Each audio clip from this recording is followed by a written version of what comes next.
Hello, I'm Dr. Stephen Stosny, and welcome to Sexuality in Relationship Repair. After years of living together, a mutually satisfying sex life is elusive for most couples, especially for those recovering from chronic resentment, anger, emotional abuse, or other forms of betrayal. Complex factors shape the sex lives of modern couples, and they include biology, psychology, culture, and relationship dynamics. We'll take them one at a time. The biology of sex is far more complicated today. We live longer, and hormones diminish with age. We've separated sex from fertility, and there's a natural increase in sex drives during our more fertile periods. And our sex hormones, testosterone and vasopressin, can be chaotic. They're chaotic because, unlike all other animals, humans range over the planet, and climate influences hormonal production and balance of hormones. We rarely sleep in complete darkness, also influences hormone production. We experience rapid societal changes. Whenever there's a societal change in any animal, hormonal levels fluctuate greatly. We have societal changes almost daily. We take medications and supplements that can wreak havoc with hormones. Some of them do. And we eat animals overdosed with hormones. They give the animals we eat testosterone to make them grow faster and estrogen to make them juicier. Now, perhaps the worst biological barrier is nature has an interest in getting couples together, but not in keeping them together. Early humans were tribal, not pair bonded, so you didn't need a big parental investment in the young for the group to survive. The young were raised communally, not by parental investment. So biology ramps up sex drives in the early part of relationships to get you to reproduce, and ramps them up to unsustainably high levels. Baseline sex drives, what your natural sex drive is, doesn't emerge till after 3 to 9 months of living together. 9 months if you're lucky. And that's a built-in letdown for most couples. You might have heard that a Native American saying that if you put a pea in the pot every time you make love the first year of marriage, and then take a pea out of the pot every time you make love after that, you'll never empty the pot. Now, sex and emotional closeness. Although mostly psychological, emotional closeness has a strong biological component. The biological source of closeness comes from oxytocin. That's a hormone instrumental in the formation of emotional bonds. It calms anxiety, makes us feel warm, trusting, and connected. The primary source of oxytocin for men, and the second biggest dose for women, is orgasm. It's possible but difficult for couples to maintain closeness over time without having sex. Now, before we actually talk about the mechanics, beware of catch-22. We'll start having sex when we feel close and trusting. But you're less likely to feel close and trusting without having sex. The context of sex. In long-term relationships, sex needs to occur in a wider context of intimacy. That's things like eye contact, sharing experiences, affectionate expressions, talking with, not at, gentle touch, attitude of connection, and we'll have more on that later. The wider context of intimacy explains a peculiar thing in marriage happiness research that's called the 85-15 phenomenon. In bad relationships, some 85% of respondents cite unsatisfying sex as a primary reason that it's a bad relationship. But in good relationships, only about 15% cite satisfying sex. So how can that be? How can it have such a negative effect when it's bad and hardly any effect when it's good? And I think the answer is the scoreboard effect. The bedroom has a scoreboard. You know how many times you have sex and how satisfying it is. It's almost like this big thing in there that says home 14, visitors nothing. There's no scoreboard for other areas of intimacy. And in bad relationships, the scoreboard makes sex stand out, even though other areas of intimacy are just as poor. But in good relationships, sex is just another good thing. It enhances but doesn't stand out as much. In recovering relationships, sex needs to occur in quite wide contexts of intimacy.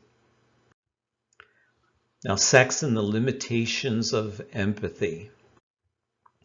People of all genders vary widely in levels of testosterone, and that's the main driving force in sex drive.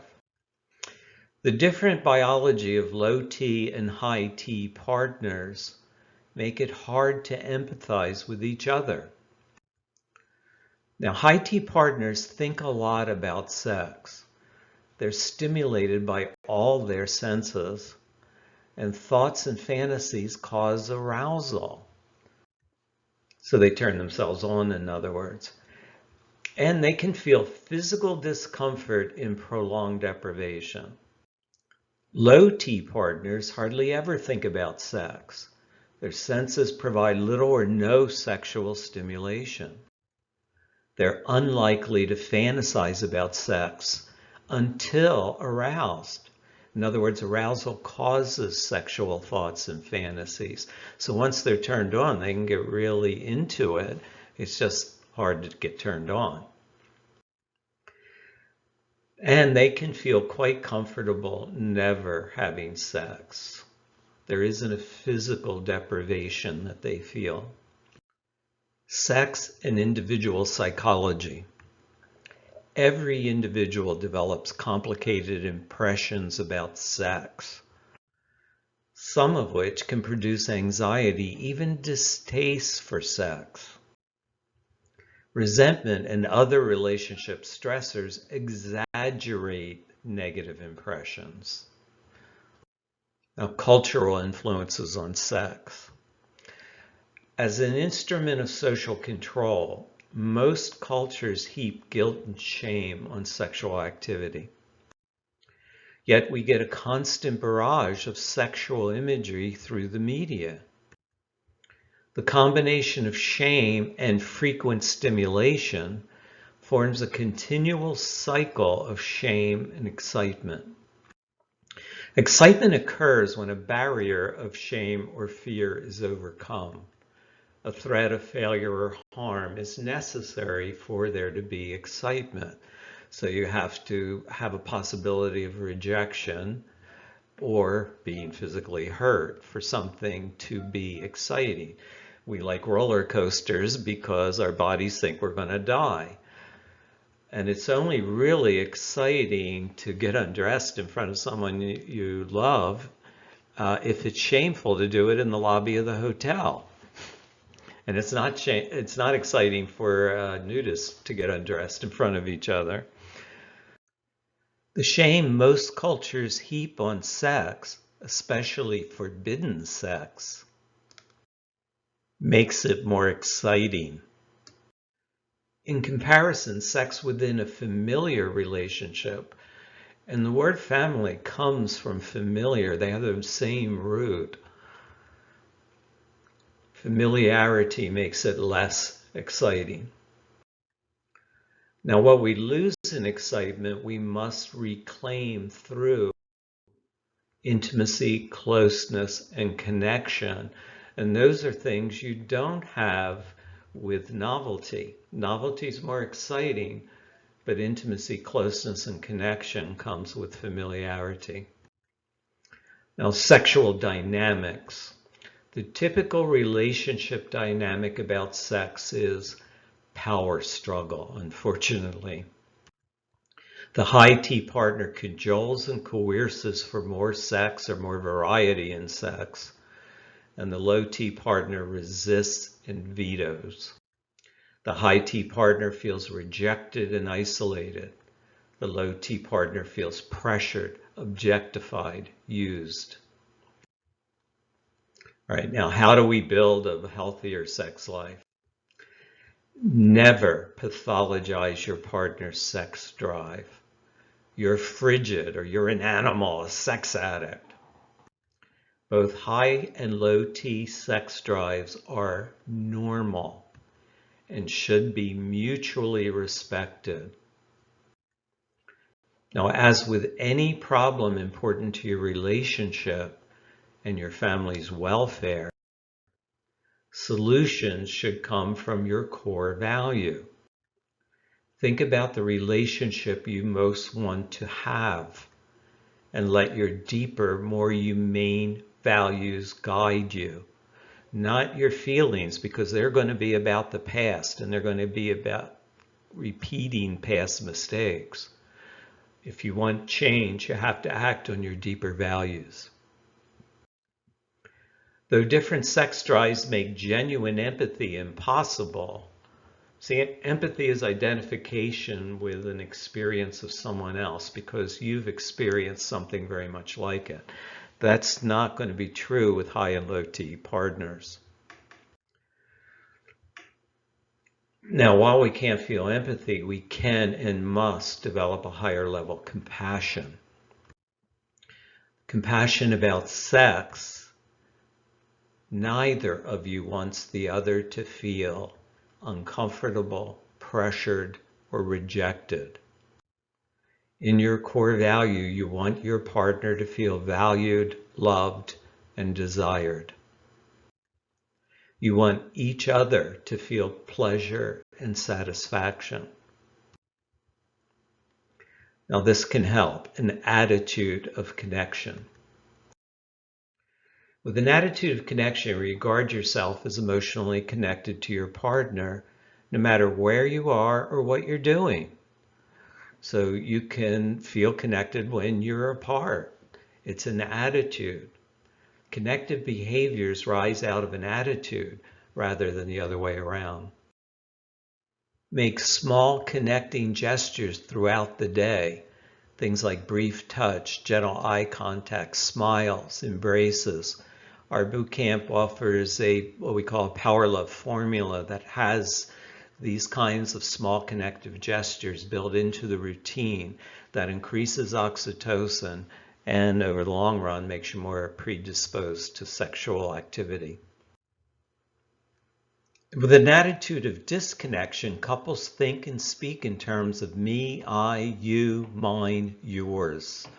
It's the use of the personal pronoun actually distinguishes happy from unhappy relationships. An attitude of connection, couples think and speak in terms of we, us, and our, so they see themselves as couples, as teammates. Where an unhappy relationship, you see yourself as opponents, really. Now, working we, us, ours into everyday vocabulary strengthens your attitude of connection. Try writing this sentence a couple of times to see how it feels to you. We want our relationship to bring us the safety, security, love, and happiness we deserve. We want our relationship to bring us the safety, security, love, and happiness we deserve. Now, a healthy sex life includes exploration. The old adage, people who don't care about food shouldn't be in charge of the cooking.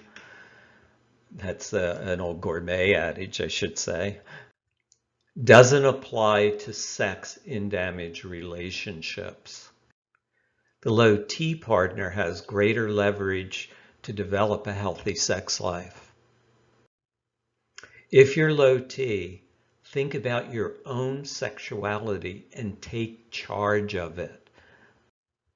This is the only life you get.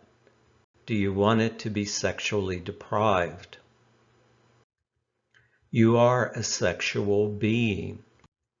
That biological fact runs deeper than psychological, relationship, and cultural issues. Think of when you've enjoyed sex in the past. Imagine those times in detail.